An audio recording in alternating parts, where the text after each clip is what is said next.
Hey guys, welcome to our channel. Today in this video, we're gonna talk the fundamentals of sale management. So if you watched this video and you like it, you can leave your like for us and subscribe in our channel. So if you wanna learn a little bit more about sales management, come with us. So, we divide this presentation in 4 sections. The first one, it is sales fundamentals. We will bring some concepts about sales. The second one, we will bring the sales funnel, such as a strategy in sales. The third section, we will talk a little bit more what should you do in sale and what you shouldn't do. And the fourth section, we will explain to you what is elevator speed and how to make a good one. So, first of all, we need to explain what is sales. Sales, it is a transaction between two or more parties in which the buyer receives tangible or intangible goods, services, or assets in exchange for money. So, when we are talking about how the company sells their products, we can divide these companies in 2 types. The first one, it is B2C, which means business to consumer. In this case, the company sells directly to the end user or customer, such as us people. And the second one, it is B2B, when the customer it is not an individual, but another company.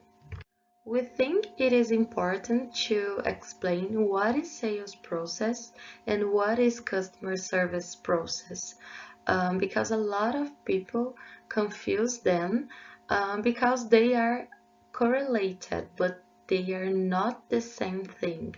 A sales process is a set of repeatable steps that a salesperson takes to take the prospective buyer from the early stage of awareness to a closed sales. And the customer service process is the support you offer your customers, can be before or after the buy. So they are different, but in somehow they are correlated. A sales process without customer service process, it is not too much good, because in somehow the salespersons cannot retain the customer if doesn't have a good CRM before that or after that.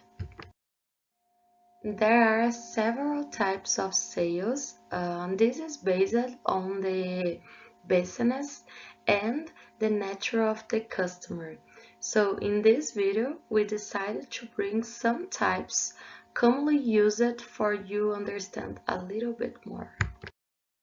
So the first one, it is inside sales. In this case, the salesperson, it is also the sales representative, and they stay inside an office environment during set hours, utilize the telephone or a variety of other communications technology. A lot of people confuse this with telemarketing, but it isn't. The sales representative needs to maintain the relationship with the client. As in this example of a software company, the customer can request a demo of the software, and the salesperson, that is the sales representative, can make contact with this customer, and after of this sells the products and maintain the relationship. In outside sales, the salespersons go out physically to meet the customers face to face, and also they are a representative of that brand or product, and they need to maintain the relationship. So they count outside sales as a field sales, and they considered more costly than inside sales workforce because the salespersons needs to travel by car, by plane, and it is more costly. One example of this it is companies which sells for a supermarket because some companies need to be present in supermarket, and one way to sell their products it is having a representative that maintain a relationship with the customers and always go to meet the customer face to face. Online sales it is the easier to understand because it is too present in our daily lives, um, as the e-commerce and all the marketplaces on the internet. It is the most popular way, and in our point of view, it is the future way to sell things and products. We bring some example. Amazon, it is the biggest marketplace on the internet, and Tesla, it is the new way to sell cars. It is super different from the traditional industry that sells cars from a store and not from internet. You can just buy a car from the internet. You cannot go to a physical place and oh, I wanna buy the Tesla. No. Besides that, we bring another types of sales, sales support function, client service, lead generation, business development managers, account managers, consultative selling. So there are many kinds of sales. As we said before, the perfect type of sales depends of the nature of the customer and how the company make businesses. So now we will talk about a little bit more the customer services. So as we said before, the customer services it is the support for all the sales process. So we decided to give some tips how to give an excellent customer service. The first one, be aware of your communication channels. Today we have several kinds of channels, social media, telephone, physically, but you should be prepared in all these channels. The second one, optimize your website. As we said before, the online sales it is the most popular and it is increasingly year by year, and you should be prepared and have a good website to be a first a landing page for your customer. The third one, it is Yoffer, the flash service attendance. They said that you need to be a hero for your customer. If they had a problem, you need to solve as soon as possible. The fourth one, building positive relationships. I think for me it is the big one because when you build a positive relationship with your customers can see your company in another way and can be a good promoter of your brand. The 51, use support tools. So today we have several kinds of CRM tools, and this can take all your inputs and transforming these in informations and can be so useful. So use support tools. And the 61, keep an eye on metrics. Why? Because you should monitor your performance, and if your customer service it is so good, and if your customers it is if your customers like your service.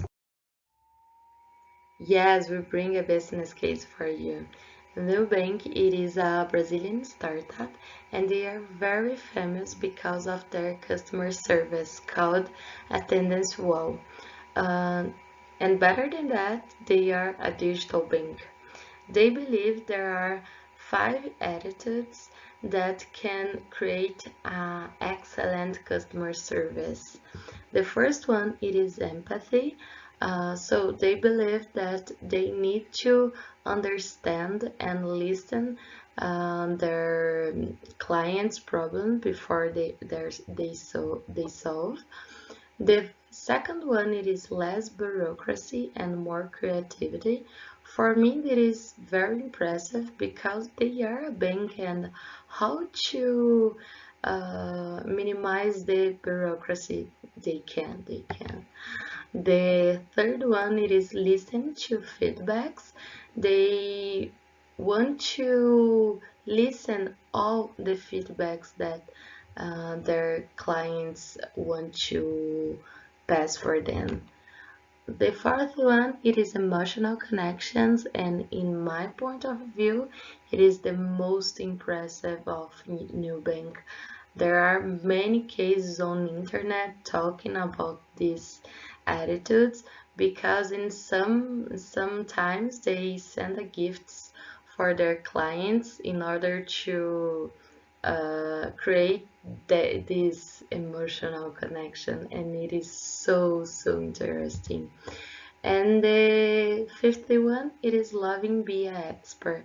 They said that these 4 points in here doesn't need to be constructed if the team doesn't love what they do, that is listen their customer.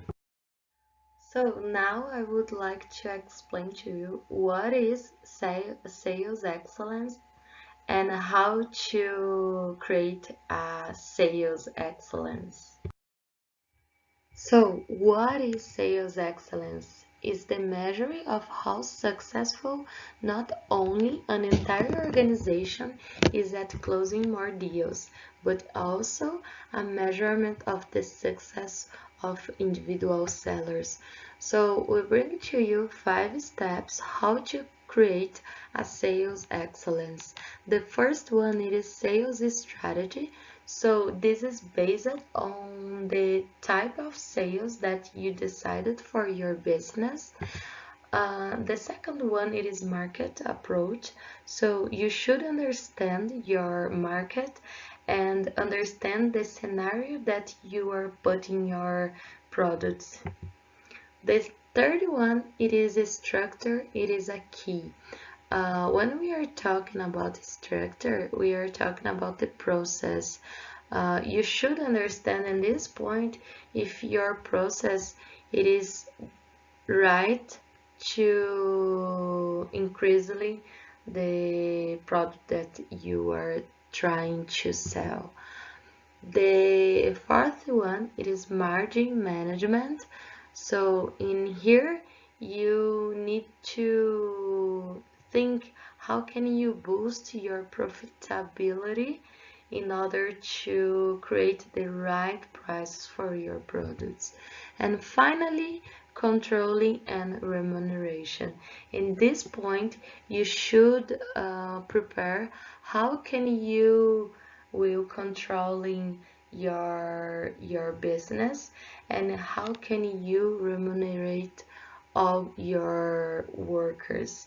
So in this moment you can create some metrics and some indicators as these kinds in here called sales performance, sales productivity, and sales proficiency. So These three indicators can help you to understand if you are excellent in sales or if you need to improve your business.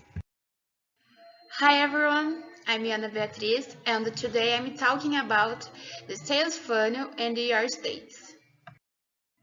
A sales funnel is a market concept that maps out the journey a customers go through when making any kind of purchase.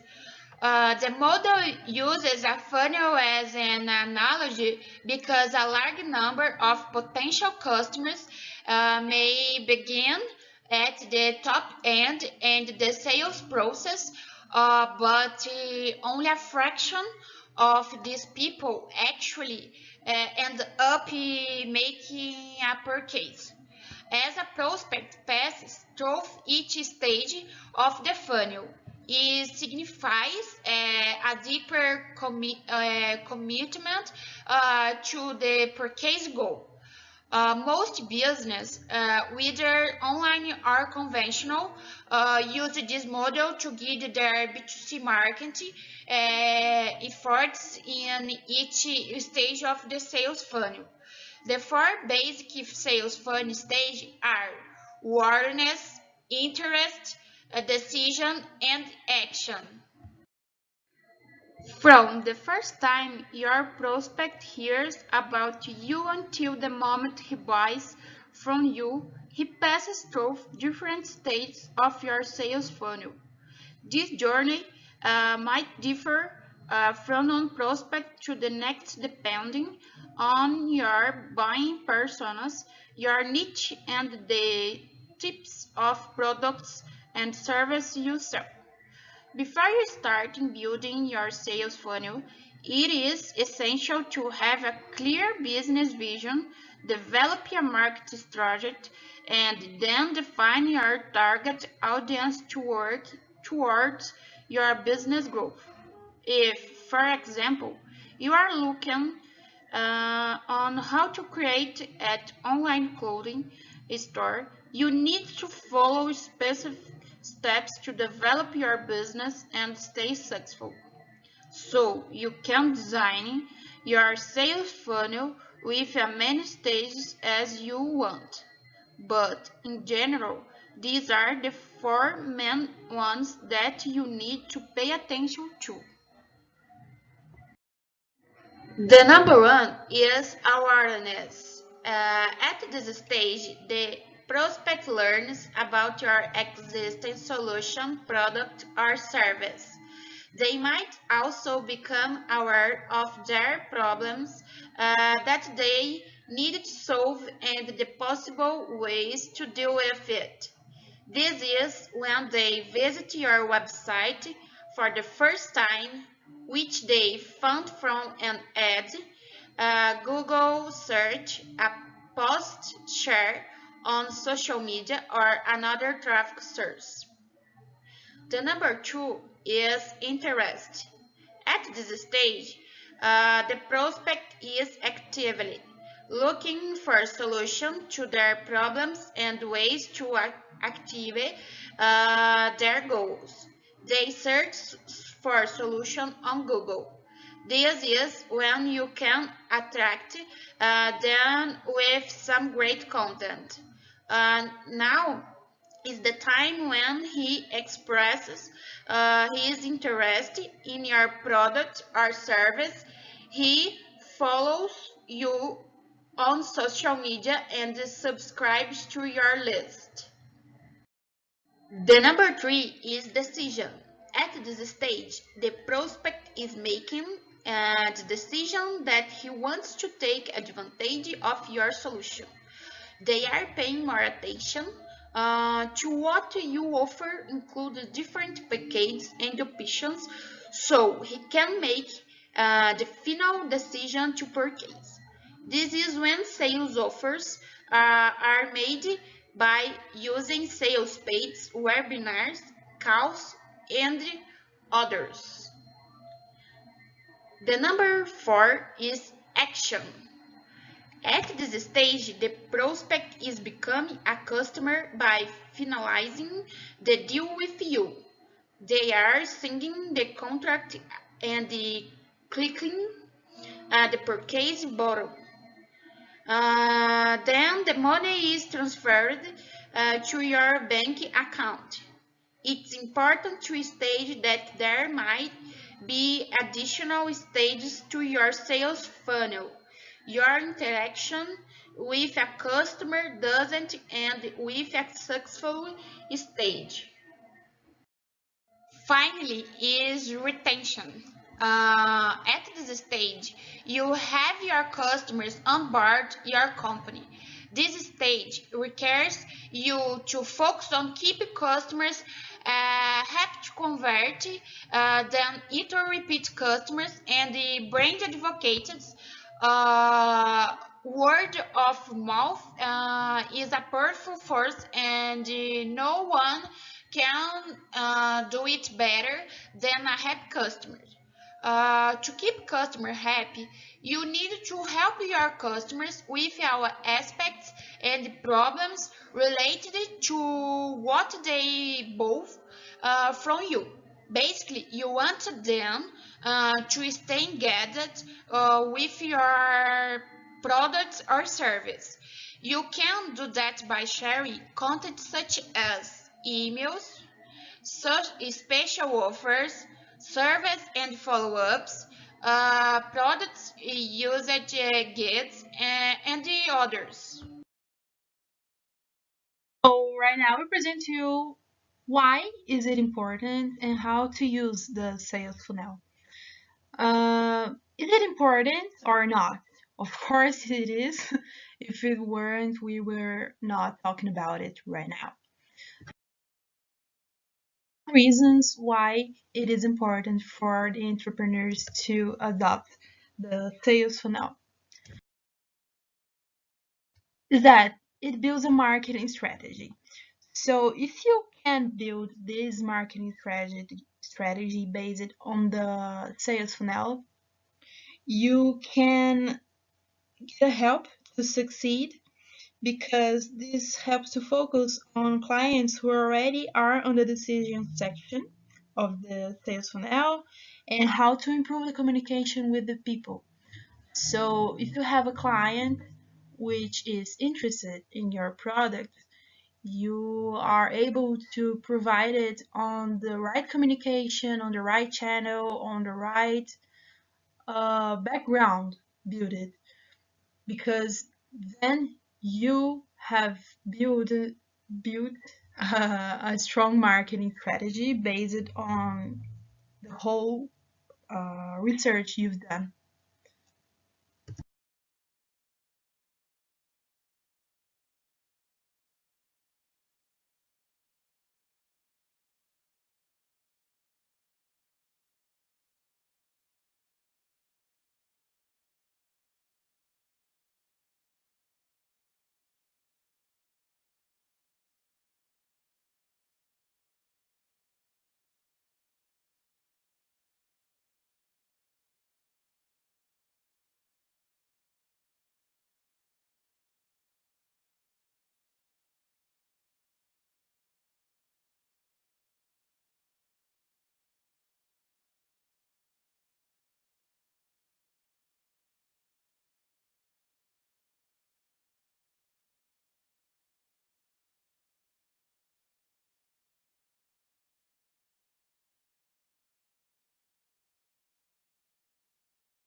The third reason is that it generates more sales to your business.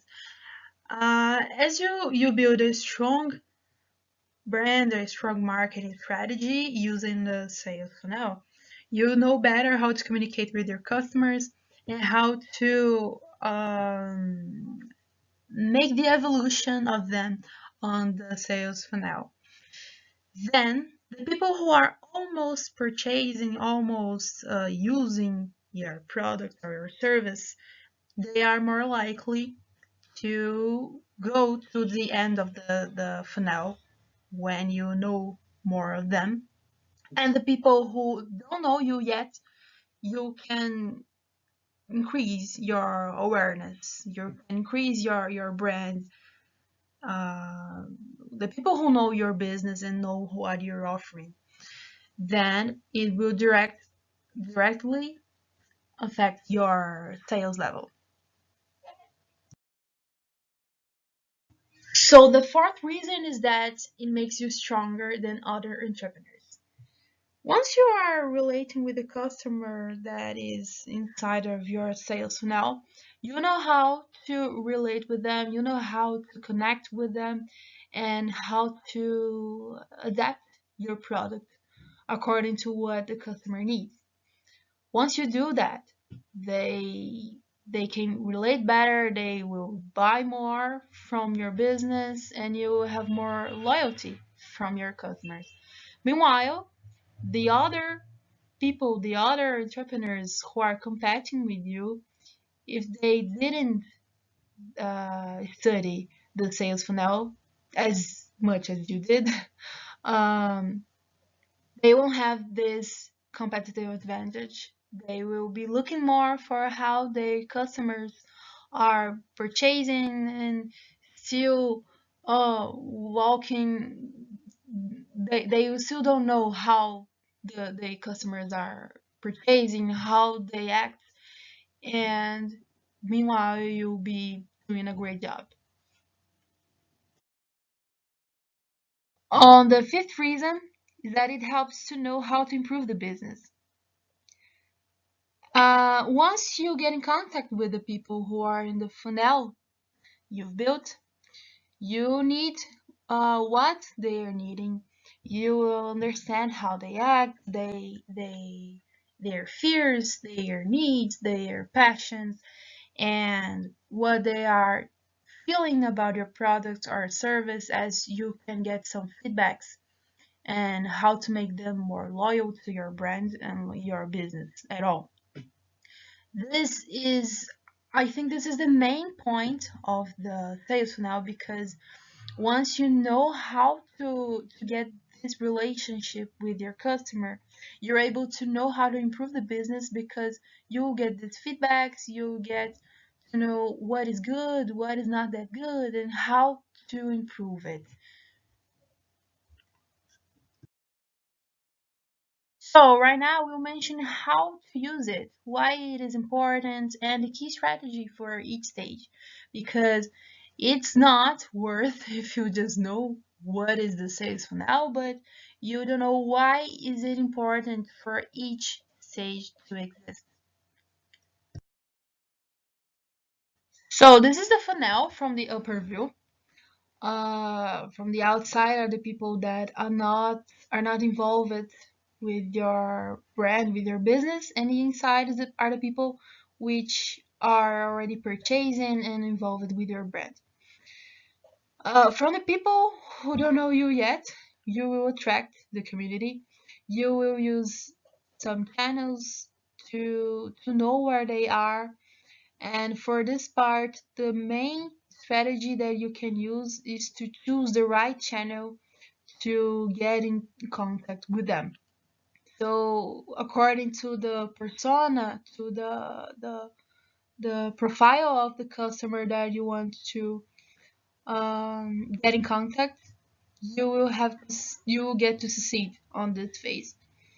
Once you attract them, they will be engaged.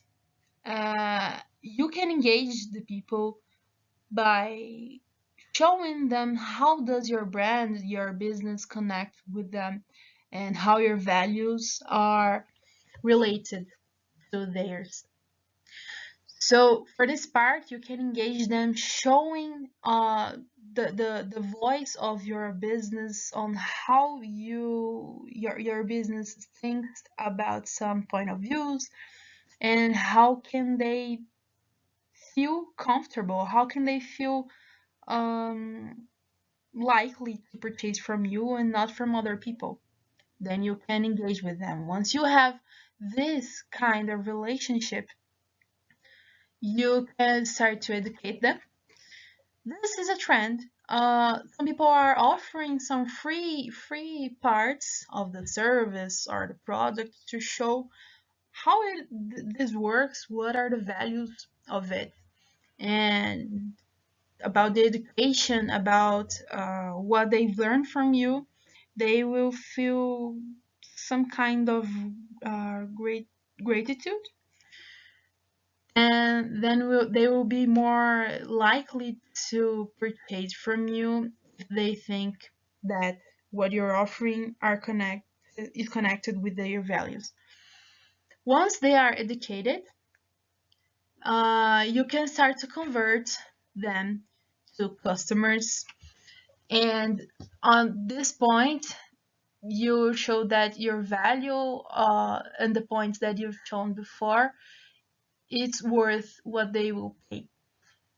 Once they feel comfortable with it, they will start to purchase and they will start to use your service or your product. And this is one of the main points of the whole funnel, because they will be able to remember you and remember what are you willing to do with the whole service that you're providing or the product that you're offering, because you should have a reason for it, and you can use the why of your business, as Simon Sinek has told to the world.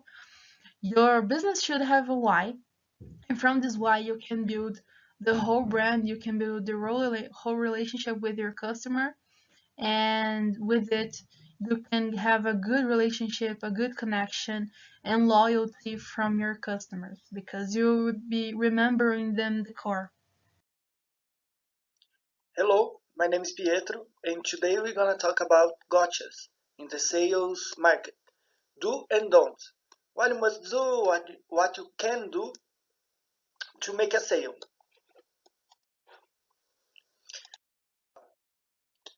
First, what you must do to make a sale. At first, you must target your client.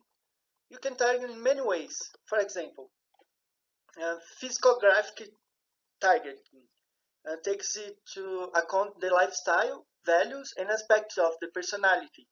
Allowed as companies select by people who have the same interests as companies in the sport industry used by people who play daily sports. You can target your client for geography. This type of segmentation is very common in B2B companies, which may have a limitation in relation to the location of their customers. For example, or a B2C company which can develop a specific product for people in a certain region. Second, always prepare. Always prepare for the sale. Now that you have a target, study its characteristics. If he has a high-class lifestyle, find out what these people like. If your client is a young adult, find out what the habits of young adults are. If your client is someone, I don't know, from Namibia, find out what the culture of Namibia is. Questions. Start the conversation. Ask questions. Interact. Don't just stick into the yes or no questions. Make your client think about it and develop a connection with you. Then you listen. Always listen to your customers. In a sales conversation, the customer is the most important there. Let him talk. Your rule is just to guide the conversation. Always focusing on sales. Then bring value. Makes the value of your product very clear. Talk about the benefits of buying your product. However, always with honesty. It is useless to say something at the time of the sale, and when the customer uses the product, he does not live up to the promises made. If you are going to sell a pen, for example, don't say that it will never break. A pen always breaks. But say that the material is the tallest on the market. And if nothing works, if If even with these tips you are unable to sell what you need to sell, change the method. Try to understand your customer better. Try to understand why you are not able to sell. Find your mistakes and fill in the missing gaps for you to make your sale. And now we're gonna talk about what you can't do in a sale. It's our don'ts. Etiquette. Always maintain respect and appropriate social etiquette for the moment. Don't go selling a mansion wearing pajamas, for example, even because probably you will not be able to make that sale. Wrong conclusions. Never draw conclusions. Remember, we talk about letting your client talk most of the time, right? If you think you have come to any conclusion on any subject, ask your customers appropriately if that's correct. Your mindset. Don't be negative. Be open to new ideas, new ways of seeing reality. A sale can be a great opportunity to learn new things. So be open minded. Well, of course, don't cross the line. Don't be inappropriate. Realize whether the customers wants to talk about it or not. Feel the atmosphere of the conversation. Imagine that you have a customer who is not in his best days, for example. Do not joke or tease about it. Remember, you want to create a good connection with the customer, not a bad one. If you don't know something, say you don't know. Don't be afraid to say you don't know about something. You are a salesman, not a human encyclopedia. Be honest with you and your client. Well, stupid questions. We are right talking about getting ready before a sale, right? You must study for a sale. So when we are prepared, we don't ask stupid questions. Then you can make a sale. So remember, have a target, get ready, create a connection, a good connection with your customer, and don't screw up that your sales is done. Thank you.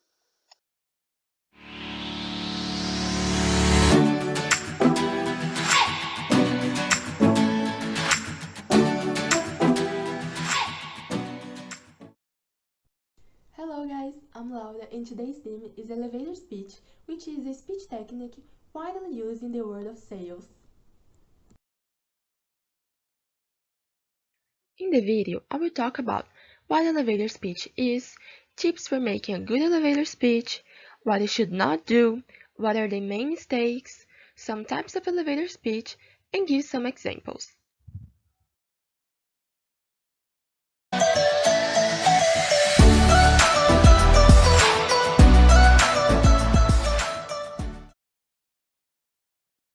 Also known as elevator pitch, it's a short presentation where you sell an idea, sell a product or service, or you talk about yourself. The name elevator speech gives the idea of a conversation in the elevator where you have a little time to be able to present your idea. The term originated in a demonstration of elevators safely by Elisha Otis. In 1853, Elisha decided to demonstrate his safety device to an audience who believed that the elevators were unsafe. Then, inside an elevator, Elisha asked them to cut the steel rope that held the elevator. The public was apprehensive. They believed that the man would die. However, the sacred device was activated. Thus, Elisha Otis was able to demonstrate his safety device quickly and effectively. This is the main object of an elevator speech, to effectively convey a complex message and win people over.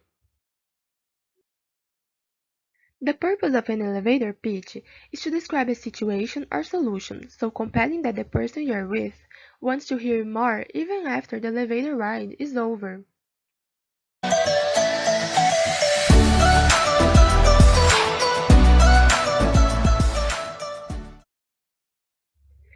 What you should do during your elevator speech. The first step is to set a goal. What do you plan with your elevator speech? Getting a meeting with a major investor, prospect new customers, launch a new product on the market? The elevator speech should be brief. Narrow your speech to 30 to 60 seconds. You need to be persuasive. Even though it's a short pitch, your elevator speech should be compelling enough to spark the listener's interest in your idea, organization, or background. Practice it. It's important to practice your elevator speech until you are comfortable presenting it. You must speak in a natural way without sounding robotic. Be positive. You have a little time to convince your listeners, so focus on the positives of your idea or product.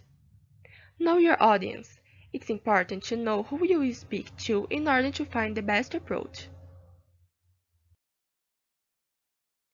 What you should not do during your elevator speech. Don't speak too fast. You have a little time to convey a lot of information, but speaking too fast can make it hard for listeners to absorb your message. Avoid rambling. It's important to rehearse your speech so that you know exactly what you have to say and don't lose focus. Don't talk in a monotonous way. Rehearsing too much can make you focus more on not forgetting what you want to say and less on your behavior during your presentation. Be confident and enthusiastic. 3 most common mistakes in elevator speech. Too big. Besides the content, the most important thing about the elevator speech is the size. Being too long can cause the public to lose interest. Furthermore, you never know how much time the client or investor has available to appreciate your work. Be objective and get to the point. Too vague. Being short doesn't mean being vague. You won't be able to talk about everything you want in a minute or less, but you can cover the main topics succinctly. If the listener is interested, you can go deeper into the subject at a later time. Too common. The purpose of elevator speech is to get attention, and you will hardly get it by being more of the same. It's necessary to innovate and to use the creativity.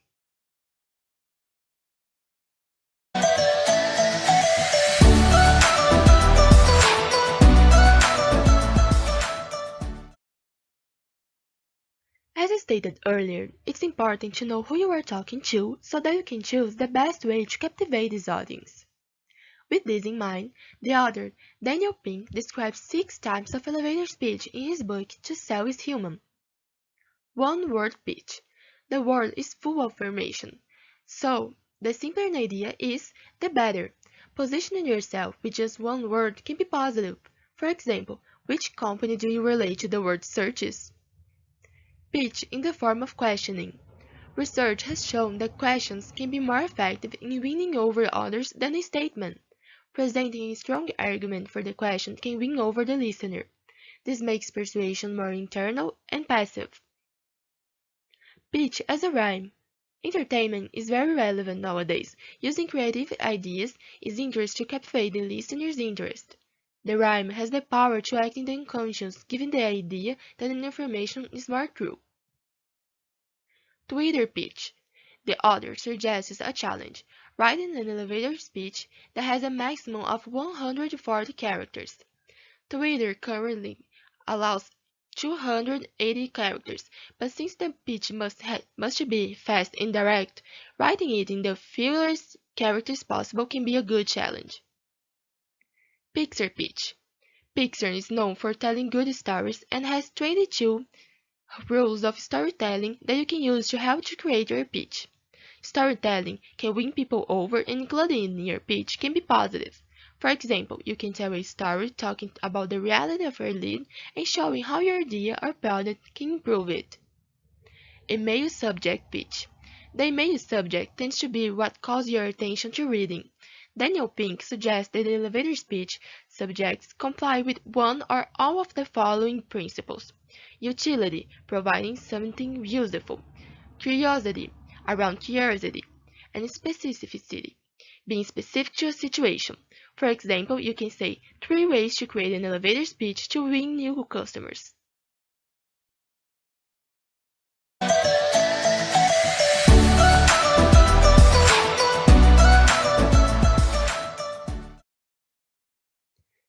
elevator speech, it's important to follow a structure so that the subject does not get lost. Elevator speech in sales. In this example, you should build your speech by answering a few questions. 2. Target audience. Who do you want to reach with your speech? What need or opportunity? Your product or service meets what need? What opportunity does it offer? The product or service. What is your product or service? Unlike main competitor, which are the competitors? Our product main difference. How does your idea differ from the others? Why is it better? In this other example of structure, you must follow 7 steps. First, you must know your audience. Ask questions. Questioning can guide your elevator speech. Explain the problem. Find out the problem or need that your listeners have and explain it to them. So, make your pitch and show how your idea or product can solve this. Make an association. People usually understand things better when they associate to something they already know.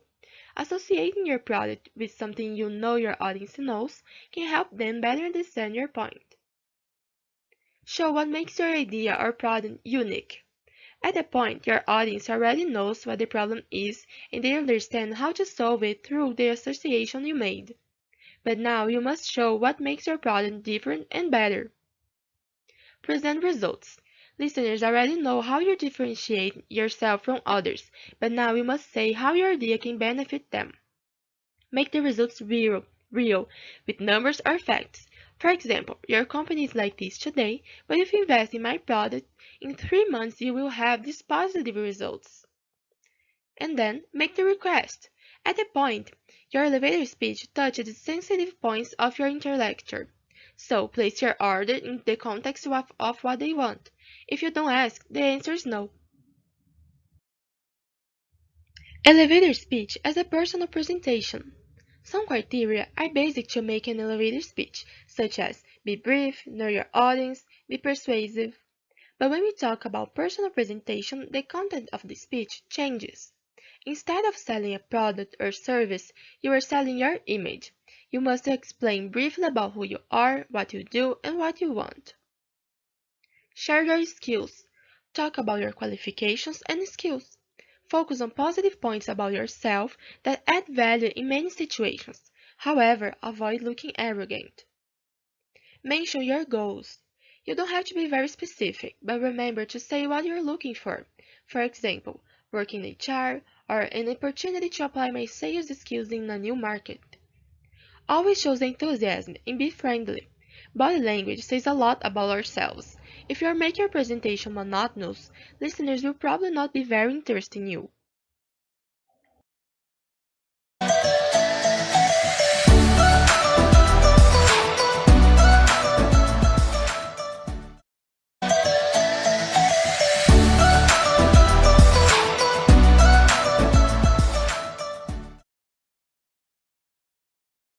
Hi, I'm Michael Phillips. I'm an independent realtor specializing in luxury condominiums and vacation homes in Cape Cod. I offer 100% hands-on experiences for clients near retirement age, helping them find the perfect summer house for families' vacations and relaxation. I've been working to deliver my clients the highest quality service for 10 years and counting. If you're looking for a dream house to call our home away from home, I'd like to have a chance to speak with you in more depth. My company develops and designs personalized online sales funnels. That means 2 things. 1. Online customers enjoy a flawless user experience tailored to their needs and interests. And 2. Our clients get automated solutions that dramatically boost sales. We helped our last client increase only revenue by 120% month on month. Does your company have any experience with e-commerce automation? Sienna Rosen, a marketer at Dunder Mifflin, used to spend 30 minutes per day manually creating reports. Now that she uses Answer as app, that's gone down to 4 minutes. She's making twice as many reports in less time. Our tool helps marketers like Sienna answer any question on their mind or their boss nearly instantly. If you're curious, I can explain more.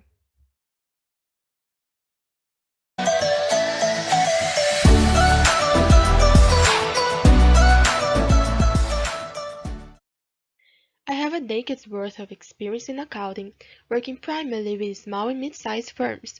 If your company is ever in need of an extra set of hands, I'd be thrilled to consult. Hi, I'm Tom. I've spent the last 8 years learning and growing my role as a media planner, where I've developed and optimized strategic media plans for our top client and managed a subset of planners as a team lead. One of my proudest achievements was a pro bono project that was recognized as a top nonprofit campaign last year. I've been interested in moving to nonprofit for quite a while, and love what your company does in education. Would you mind telling me about any media planning needs you may have on the team? Hello, my name is Laura. I'm a business administration student at Unifei, and I have a great interest in people management. I have experience at the university's Academic Center of Administration in Human Resources area as assistant and also director. I'm looking for internship in HR to improve my skills and develop my career in this sector.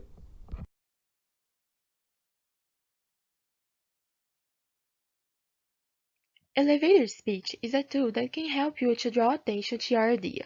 In the sales sector, this strategy is essential as it values and highlights the product. The secret is to be succinct and creative to win over the public. I hope you liked the tips and don't forget to leave your like in the video and subscribe to the channel. Thank you!